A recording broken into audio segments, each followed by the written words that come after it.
Organs Without Bodies. Deleuze and Consequences. By Slavoj Zizek.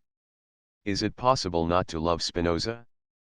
Perhaps, a return to the philosopher who is Deleuze's unsurpassable point of reference will help us to unravel this ambiguity in Deleuze's ontological edifice, Spinoza. Deleuze is far from alone in his unconditional admiration for Spinoza. One of the unwritten rules of today's academia, from France to America, is the injunction to love Spinoza. Everyone loves him, from the Althusserian strict scientific materialists to Deleuzian schizoanarchists, from rationalist critics of religion to the partisans of liberal freedoms and tolerances, not to mention feminists like Genevieve Lloyd, who propose to decipher a mysterious third type of knowledge in the ethics as feminine intuitive knowledge, a knowledge surpassing the male analytic understanding. Is it, then, possible at all not to love Spinoza?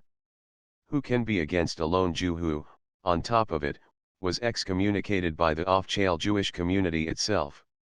One of the most touching expressions of this love is how one often attributes to him almost divine capacities like Pierre Macquarrie, who, in his otherwise admirable Hegel ou Spinoza, arguing against the Hegelian critique of Spinoza, claims that one cannot avoid the impression that Spinoza had already read Hegel and, in advance, answered his reproaches. Perhaps the most appropriate first step in rendering problematic the status of Spinoza is to draw attention to the fact that it is totally incompatible with what is arguably the hegemonic stance in today's cultural studies, that of the ethico-theological Judaic turn of deconstruction best exemplified by the couple Derrida/Levinas. Is there a philosopher more foreign to this orientation than Spinoza, more foreign to the Jewish universe, which, precisely, is the universe of God as radical otherness, of the enigma of the divine, of the God of negative prohibitions instead of positive injunctions? Were, then, the Jewish priests in a way not right to excommunicate Spinoza? However, instead of engaging in this rather boring academic exercise of opposing Spinoza and Levinas, one should rather risk a consciously old-fashioned Hegelian reading of Spinoza. What both Spinozans and Levinasians share is a radical anti-Hegelianism. In the history of modern thought, the triad of paganism, Judaism, Christianity repeats itself twice, first as Spinoza and Hegel, then as Deleuze, Derrida, Lacan. Deleuze deploys the one substance as the indifferent medium of multitude, Derrida inverts it into the radical otherness that differs from itself. Finally, in a kind of negation, Lacan brings back the cut, the gap, into the one itself. The point is not so much to play Spinoza and Kant against each other, thus securing the triumph of Hegel, rather, it is, to present the three philosophical positions in all their unheard of radically. In a way, the triad Spinoza-Kant-Hegel does encompass the whole of philosophy.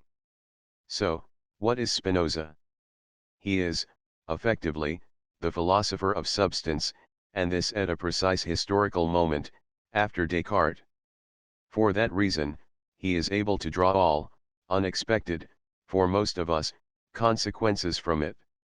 Substance means, first of all, that there is no mediation between attributes. Each attribute, thoughts, bodies, etc., is infinite in itself, it has no outer limit in which it would touch another attribute.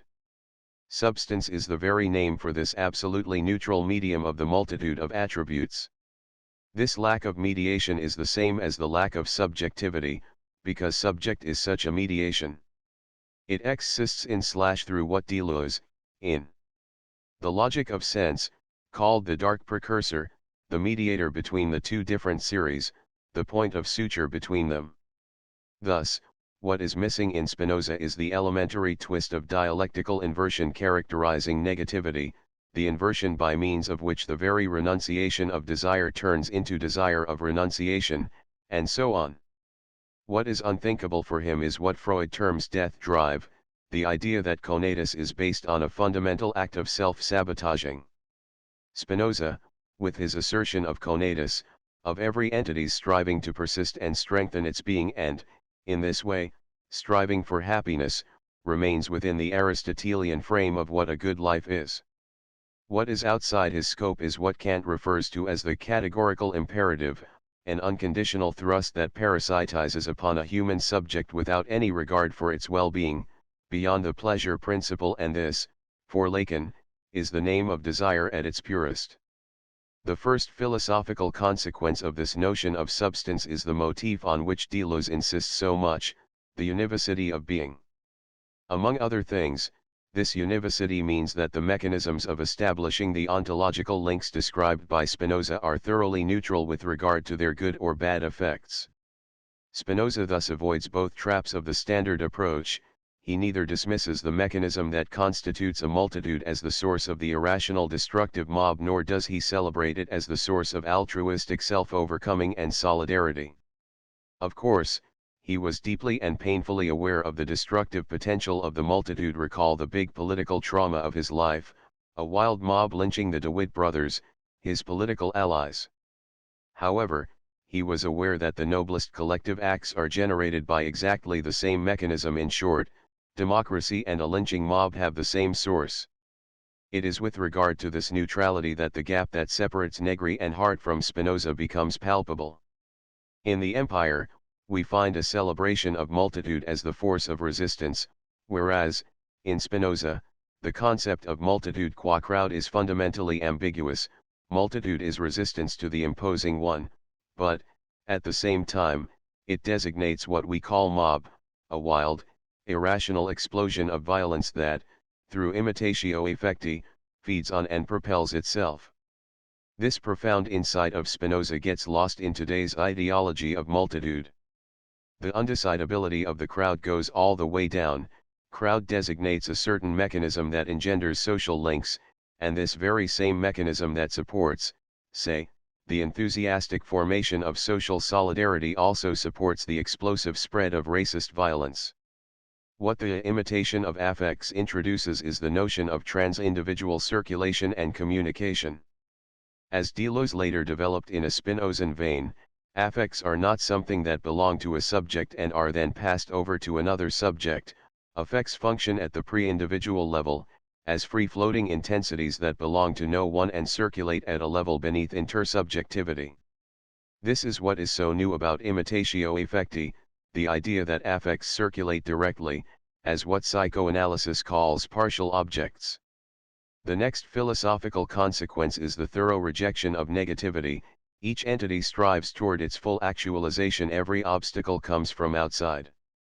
In short, since every entity endeavors to persist in its own being, nothing can be destroyed from within, for all change must come from without. What Spinoza excludes with his rejection of negativity is the very symbolic order, since, as we have learned already from Saussure, the minimal definition of the symbolic order is that every identity is reducible to a bundle, phasio, the same root as in fascism, of differences. The identity of the signifier resides solely in its difference, s, from other signifier, s. What this amounts to is that absence can exert a positive causal influence only within a symbolic universe. Is the fact that the dog did not bark an event. This is what Spinoza wants to dispense with. All that he admits is a purely positive network of causes and effects in which, by definition, an absence cannot play any positive role. Or, to put it in yet another way, Spinoza is not ready to admit into the order of ontology what he himself, in his critique of the anthropomorphic notion of God, describes as a false notion that merely fills in the lacunae within our knowledge, say, an object that, in its very positive existence, just gives body to a lack.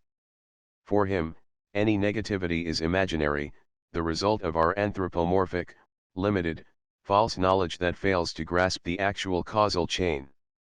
What remains outside his scope is a notion of negativity that would be precisely obfuscated by our imaginary, cognition. While the imaginary, cognition is, of course, focused on lacks, these are always lacks with regard to some positive measure, from our imperfection with regard to God to our incomplete knowledge of nature. What eludes it is a positive notion of lack, a generative absence. It is this assertion of the positivity of being that grounds Spinoza's radical equation of power and right. Justice means that every entity is allowed to freely deploy its inherent power potentials, that is, the amount of justice owed to me equals my power. Spinoza's ultimate thrust is here anti-legalistic. The model of political impotence is for him the reference relationship of forces. A right is, for Spinoza, always a right to do, to act upon things according to one's nature, not the judicial right to have, to possess things. It is precisely this equation of power and right that, in the very last page of his Tractatus Politicus, Spinoza evokes as the key argument for the natural inferiority of women. If by nature women were equal to men, and were equally distinguished by force of character and ability, in which human power and therefore human right chiefly consist, surely among nations so many and different some would be found, where both sexes rule alike, and others, where men are ruled by women, and so brought up, that they can make less use of their abilities. And since this is nowhere the case, one may assert with perfect propriety, that women have not by nature equal right with men. However, rather than score easy points with such passages, one should here oppose Spinoza to the standard bourgeois liberal ideology, which would publicly guarantee to women the same legal status as to men, relegating their inferiority to a legally irrelevant pathological fact, and, in fact, all great bourgeois anti-feminists from Fichte up to Otto Weininger were always careful to emphasize that, of course, they do not mean that the inequality of the sexes should be translated into inequality in the eyes of the law. Furthermore, one should read this Spinozan equation of power and right against the background of Pascal's famous pensée, equality of possessions is no doubt right, but, as men could not make might obey right, they have made right obey might. As they could not fortify justice they have justified force, so that right and might live together and peace reigns, the sovereign good. Crucial in this passage is the underlying formalist logic. The form of justice matters more than its content. The form of justice should be maintained even if it is, as to its content, the form of its opposite, of injustice. And, one might add, this discrepancy between form and content is not just the result of particular unfortunate circumstances but constitutive of the very notion of justice. Justice is in itself, in its very notion, the form of injustice, namely, a justified force. Usually, when we are dealing with a fake trial in which the outcome is fixed in advance by political and power interests, we speak of a travesty of justice. It pretends to be justice, whereas it is merely a display of raw power or corruption posing as justice. What, however, if justice is as such, in its very notion, a travesty? Is this not what Pascal implies when he concludes, in a resigned way, that if power cannot come to justice, then justice should come to power? Is the ultimate status of justice not that of fantasy at its purest and most radical? Even in deconstruction, even in the late Frankfurt School, justice functions as the ultimate horizon, inconstructible, as Derrida put it. Although justice comes neither from reasoning nor from experience, it is absolutely inner to our experience and has to be intuitively presupposed. There has to be justice, otherwise everything is meaningless, our entire universe falls apart. Kant was on the trace of this status of justice with his notion of the postulates of pure practical reason. As such, justice is the pure construct presupposition. True or not, it has to be presupposed. In other words, it is the ultimate je sais bien, mais quand même. Although we know it may be an illusion, we have to rely on it. Justice provides the secret link between ethics and ontology. There has to be justice in the universe, as its hidden underlying principle. Since even the deconstruction remains within this theological horizon, one can see why it is so difficult to be an atheist. Kant gets involved in a similar predicament when he distinguishes between ordinary evil, the violation of morality on behalf of some pathological motivation, such as greed, lust, ambition, etc., radical evil, and diabolical evil. It may seem that we are dealing with a simple linear gradation, normal evil, more radical evil, and, finally, the unthinkable diabolical evil. However, on closer inspection, it becomes clear that the three species are not at the same level. In other words, Kant confuses different principles of classification. Radical evil does not designate a specific type of evil act but designates an a priori propensity of human nature, to act egotistically, to give preference to pathological motivations over universal ethical duty, that opens up the very space for normal evil acts, which roots them in human nature. In contrast to it, diabolical evil does indeed designate a specific type of evil act, acts that are not motivated by any pathological motivation but are done just for the sake of it, elevating evil itself into an a priori non-pathological motivation, something akin to Poe's imp of perversity. While Kant claims that diabolical evil cannot actually occur, it is impossible for a human being to elevate evil itself into a universal ethical norm, he nonetheless asserts that one should posit it as an abstract possibility. Interestingly enough, the concrete case he mentions, in Part I of his Metaphysics of Morals, is that of judicial regicide, the murder of a king carried out as a punishment pronounced by a court. Kant's claim is that, in contrast to a simple rebellion in which the mob kills only the person of a king, the judicial process that condemns the king to death, qua embodiment of the rule of law, destroys from within the very form of the rule of law, turning it into a terrifying travesty, which is why, as Kant put it, such an act is an indelible crime that cannot ever be pardoned. However, in a second step, Kant desperately argues that in the two historical cases of such an act, under Cromwell and in 1793 France, we were dealing just with the mob taking revenge. Why is there this oscillation and classificatory confusion in Kant? Because, if he were to assert the actual possibility of diabolical evil, he would be utterly unable to distinguish it from the good, since both acts would be non-pathologically motivated, the travesty of justice would become indistinguishable from justice itself. And, the shift from Kant to Hegel is simply the shift from this Kantian inconsistency to Hegel's reckless assumption of the identity of diabolical evil with the good itself. Far from involving a clear classification, the distinction between radical and diabolical evil is thus the distinction between the general irreducible propensity of human nature and a series of particular acts, which, although impossible, are thinkable. Why, then, does Kant need this excess over the normal pathological evil?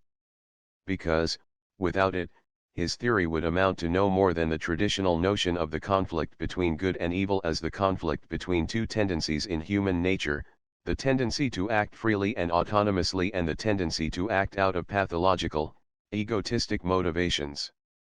From this perspective, the choice between good and evil is not itself a free choice, since we only act in a truly free way when we act autonomously for the sake of duty. When we follow pathological motivations, we are enslaved to our nature. However, this goes against the fundamental thrust of Kantian ethics, according to which the very choice of evil is an autonomous free decision. Back to Pascal. Is his version of the unity of right and might not homologous to Nietzsche's amor fati and eternal return of the same?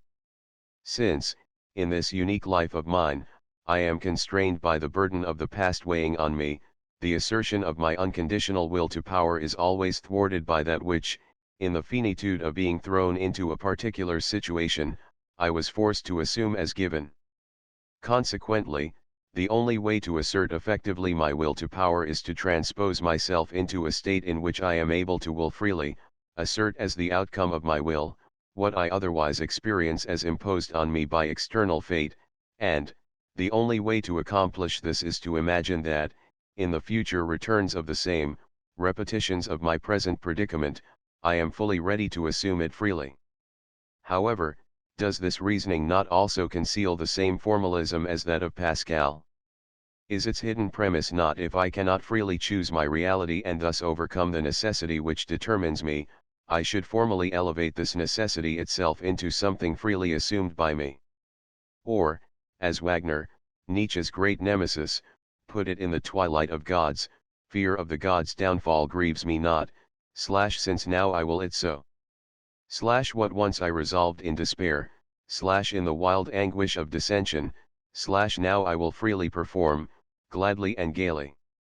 And does the Spinozan position not rely on the same resigned identification? Is Spinoza, therefore, not diametrically opposed to the Jewish Levinasian der Ideanaternian hope of the final redemption, of the idea that this world of ours cannot be all there is as the last and ultimate truth, of the insistence that we should stick to the promise of some messianic otherness. This Derridean messianicity, stripped of everything, is effectively close to the attitude toward religion in the late Frankfurt School, best encapsulated by Max Horkheimer's formula of fetishist disavowal he resorted to when he wrote about the critical theory itself: it knows there is no God, and it nevertheless believes in him. The final feature in which all the previous ones culminate is Spinoza's radical suspension of any deontological dimension, that is, of what we usually understand by the term ethical, norms that proscribe us how we should act when we have a choice, and this in a book called Ethics, which is an achievement in itself. In his famous reading of The Fall, Spinoza claims that God had to utter the prohibition "you should not eat the apple from the tree of knowledge," because our capacity to know the true causal connection was limited. For those who know, one should say, eating from the tree of knowledge is dangerous for your health. This complete translation of injunction into cognitive statements again desubjectivizes the universe, implying that true freedom is not the freedom of choice but the accurate insight into the necessities that determine us. Here is the key passage from his Theologico. Political treatise. The affirmations and the negations of God always involve necessity or truth, so that, for example, if God said to Adam that he did not wish him to eat of the tree of knowledge of good and evil, it would have involved a contradiction that Adam should have been able to eat of it, and would therefore have been impossible that he should have so eaten, for the divine command would have involved an eternal necessity and truth.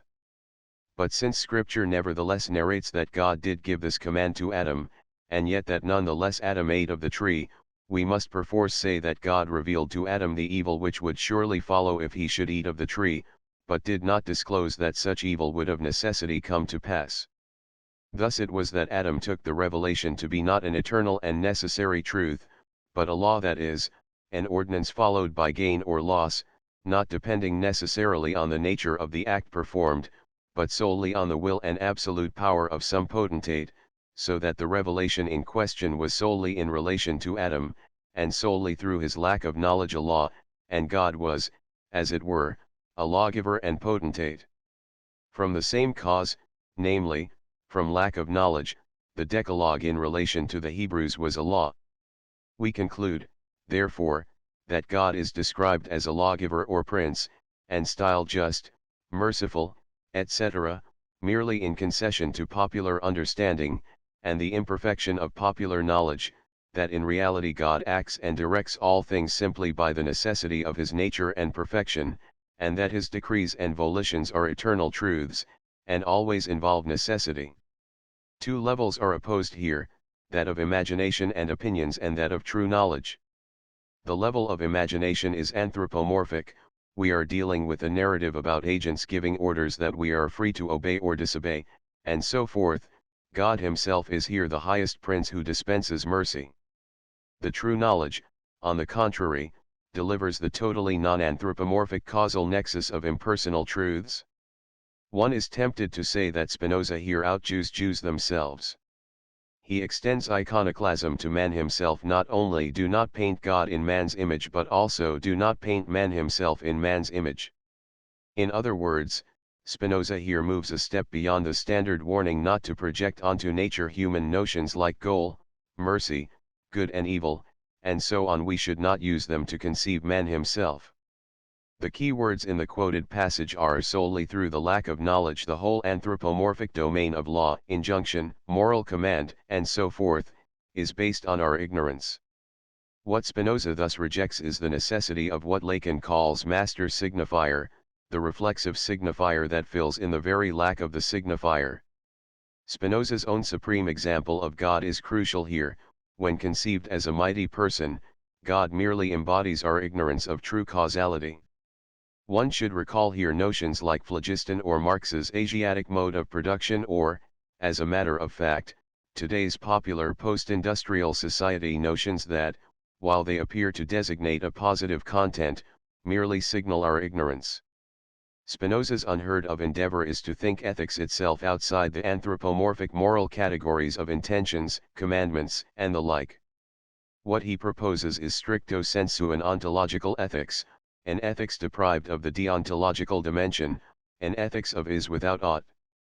What, then, is the price paid for this suspension of the ethical dimension of commandment, of the master signifier?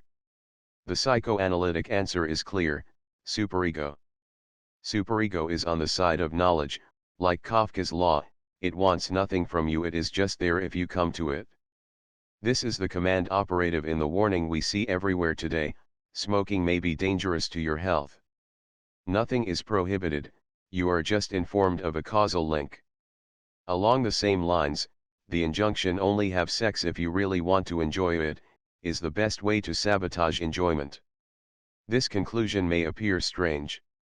In a first approach, if there ever was a philosopher foreign to superego, it is Spinoza.